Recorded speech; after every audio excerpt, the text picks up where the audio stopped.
Why don't you enjoy being around people like you used to? If that question stirred something in you, you're not alone.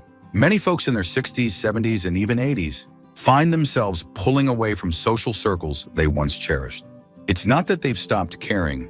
It's not that they've become cold or bitter. It's that something deep inside has changed. And more often than not, that change is born from wisdom, not weakness.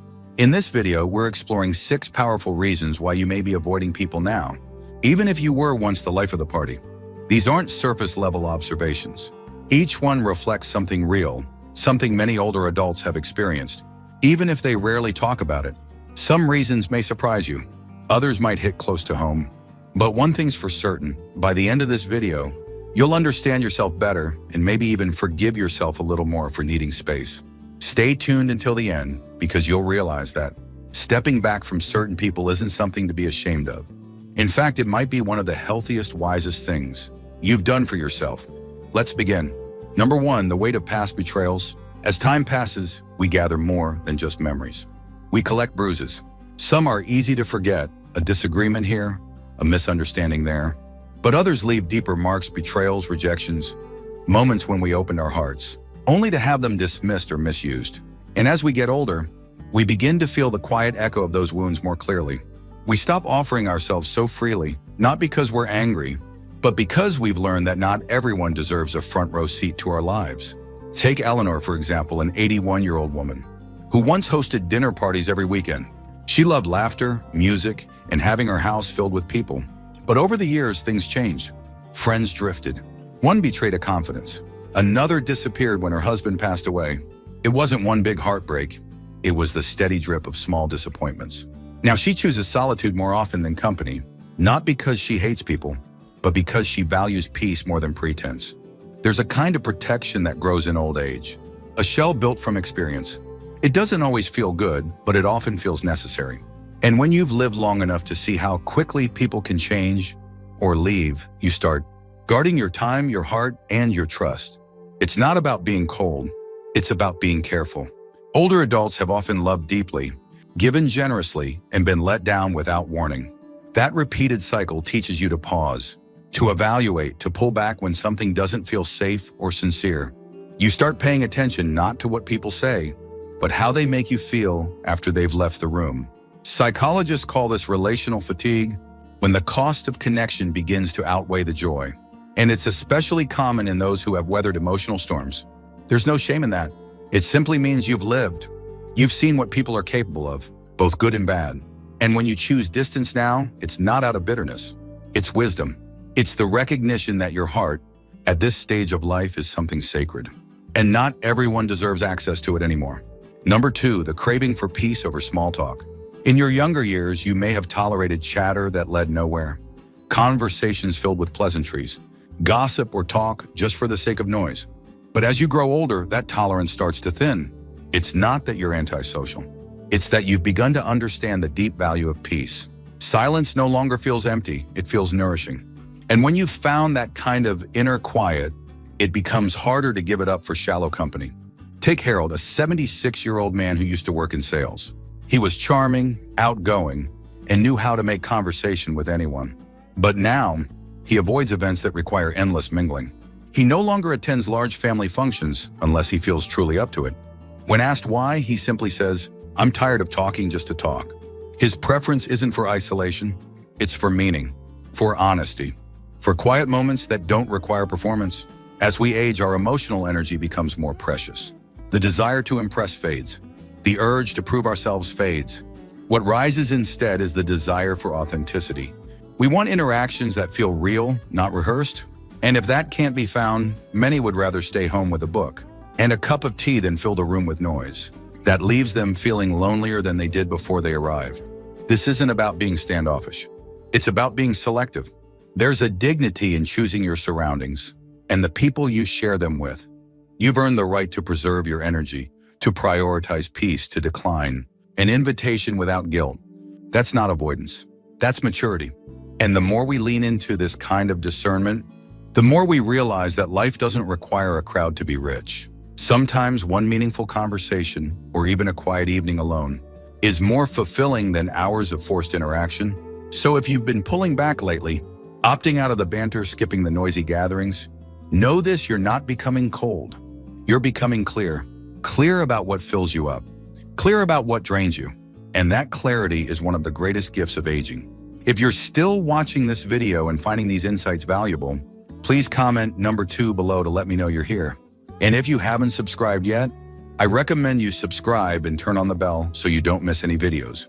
Your support helps us continue creating good content to inform and inspire you. Now let's move forward. Number 3, the feeling that people don't understand you anymore. There comes a moment in life when you look around and realize the world has changed, and so have you. The slang is different. The values are different. The speed of everything, conversations, expectations, even relationships feels almost dizzying. And amid all that change, you might start to feel invisible, unheard, or simply out of place. Not because you've done anything wrong, but because people no longer take the time to understand where you're coming from. Take Marie, a 79-year-old retired school teacher. She used to love sitting with her younger relatives, sharing stories from her life, how she raised 5 kids, managed a home, worked full-time, and still found time to volunteer. But nowadays, she says they barely ask questions. When she speaks, they nod politely and check their phones. It's not malicious, it's just disconnect. And over time, that gap begins to feel like a canyon. This is one of the quieter reasons people start pulling away. It's not that they don't care. It's that being in environments, where you're not truly heard starts to feel exhausting. And slowly, you begin to choose your own company. Not because it's better, but because it's safer. You know how deeply you feel, how much you've lived, how much wisdom you carry. But when others stop seeing it, it's easier to stop offering it. This kind of loneliness isn't about being alone, it's about being misunderstood. You might be surrounded by people but feel completely unseen. You share a thought and they change the subject. You express a concern and they call you dramatic. After enough of these moments, you begin to believe that maybe silence is easier. Psychologists call this emotional invalidation, when your feelings are subtly dismissed or minimized. And it's something that affects many older adults more than we talk about. Because it doesn't happen through outright rejection. It happens through small moments that pile up over time. But here's the truth, your thoughts still matter. Your voice still holds power. And just because others fail to hear you, doesn't mean you've lost value. It simply means you've outgrown certain conversations. And that's okay. Sometimes the solution isn't to force your way into their world. It's to find people or places where you don't have to explain yourself so much, where your presence is enough, where someone actually listens, not just waits for their turn to speak. And when those people are few and far between, it's natural to pull back, to protect your energy, and to find comfort in your own space. Because in that space, you are fully seen by yourself. And that is never something to be ashamed of. Number 4, the fear of becoming a burden. As we grow older, there's a quiet fear that begins to settle in. A fear not of illness or even death, but of becoming a burden to the people we love. It's a fear that's hard to name, yet impossible to ignore. You don't want to interrupt someone's busy day. You don't want to ask for help, even when you need it. And so you stay silent. You stay home. You stay distant. This isn't about pride. It's about love. It's about dignity. It's about not wanting your presence to feel like pressure. You start turning down invitations, not because you don't want to go, but because you don't want someone to feel obligated to pick you up. You hesitate to share your worries, not because you don't trust them, but because you don't want to weigh them down. And so your world quietly begins to shrink. Take Frank, an 84-year-old widower who used to spend weekends with his daughter's family. As his mobility declined, he found himself declining their invitations more often. When asked why, he said, "I don't want them rearranging their lives around me. They've got kids, jobs. I'll just slow them down." And while his family never made him feel unwelcome, the fear of becoming a problem overpowered his desire for connection. That's the paradox so many older adults face. The more you need others, the less you want to need them. The more you value relationships, the more you hesitate to reach out. Because you've spent a lifetime being strong, being the caregiver, being the one others leaned on. And now asking for help feels unfamiliar, maybe even shameful. This fear is rooted in something deeply human, the desire to be loved. Not out of duty, but out of delight. And when you sense that your presence might be creating inconvenience, you begin to retreat. You'd rather be alone than feel like an obligation. But here's the truth, people who love you want to show up for you. They may not always say it right. They may not always do it perfectly. But your worth isn't measured by your independence. It's measured by your presence. And if the people around you truly care, your needs will never be a burden, they'll be a privilege. Still, the fear lingers, and it shapes behavior. You stay quiet when you want to speak. You stay put when you want to visit. You stay behind when you want to join. And gradually, avoiding people becomes easier than risking the discomfort of needing them. If you're still watching this video and finding these insights valuable, please comment number 4 below to let me know you're here. And if you haven't subscribed yet, I recommend you subscribe and turn on the bell so you don't miss any videos. Your support helps us continue creating good content to inform and inspire you. Now let's move forward. Number 5, the quiet ending of old connections. Some relationships don't end with fights or farewells. They simply fade. People grow in different directions. Priorities shift. Life pulls you apart in slow, almost unnoticeable ways. You don't mean to drift, you just do. And one day you wake up and realize that the people who once filled your calendar are no longer part of your day-to-day life. It's not always sad. Sometimes it's peaceful, but other times it leaves a kind of ache, like you've outgrown something you once loved. You think back on the lunches, the phone calls, the shared laughter, and you wonder where it all went. Did they change? Did you? Maybe both. Consider Ruth, a 73-year-old woman who used to take weekly walks with her best friend from high school.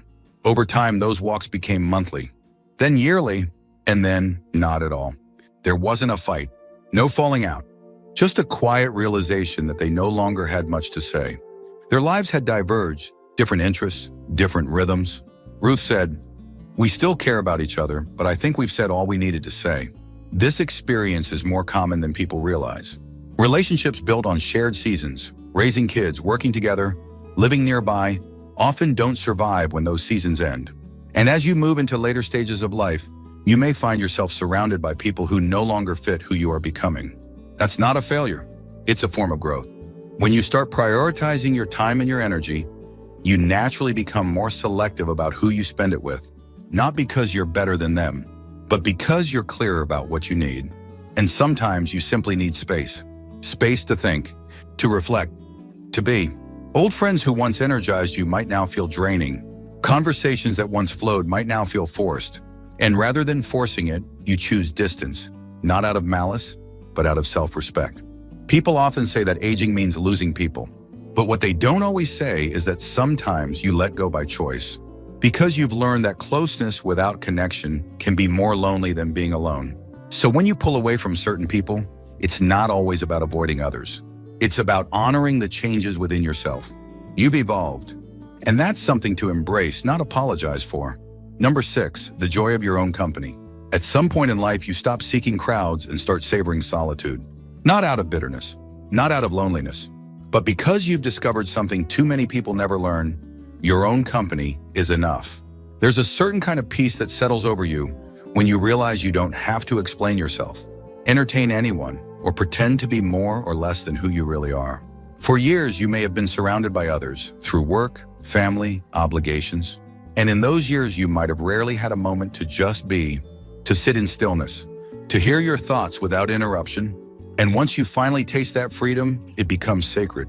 Not something to escape from, but something to protect. Take Gerald, an 82-year-old man who once lived for the social buzz. His house was the gathering spot, his voice the loudest in the room. But in recent years, he finds more joy watching birds from his porch than hosting parties.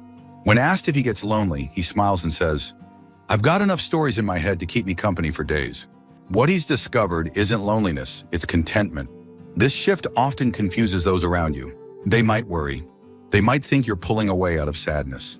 But in truth, you're just tuning into something deeper. A rhythm that's quieter but richer. A life that's less crowded but more full. You no longer feel the need to fill every silence, or explain every choice, or be available to everyone all the time. And that's not avoidance, it's wisdom. It's the kind of inner clarity that comes only after years of noise, of giving, of stretching yourself for the sake of others. Solitude, when chosen, becomes sanctuary. It's where healing happens, where reflection deepens, where your truest self has space to breathe. And the older you get, the more you realize that some of your best days don't involve anyone else at all. You walk at your own pace, think your own thoughts, do what you please. And for the first time in a long time, you feel free. Not because the world has changed, but because you've finally claimed your space in it. If you're still watching this video and finding these insights valuable, please comment number 6 below to let me know you're here.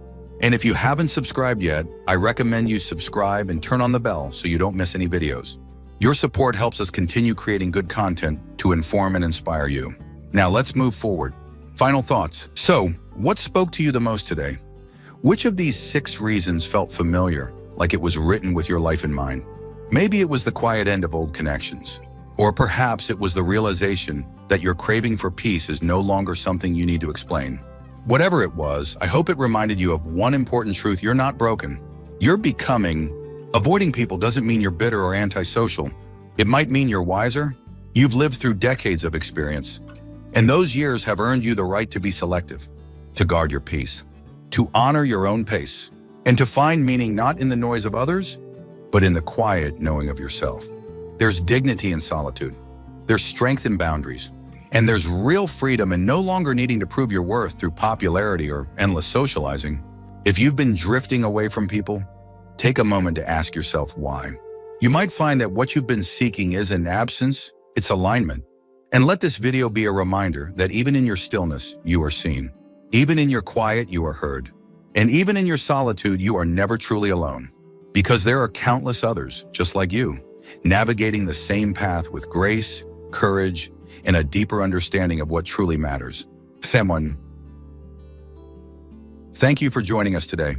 We'd love to hear from you. Leave a comment below and share one thing you learned today and how you plan to use it in your life. Your thoughts are important to us, so don't hesitate to share them. Reading your comments gives us great motivation and encouragement. If you enjoyed this video and found it helpful, please like, subscribe, and share. Your support helps us continue creating good content to inform and inspire you. Thanks for watching, and we look forward to seeing you in the next video.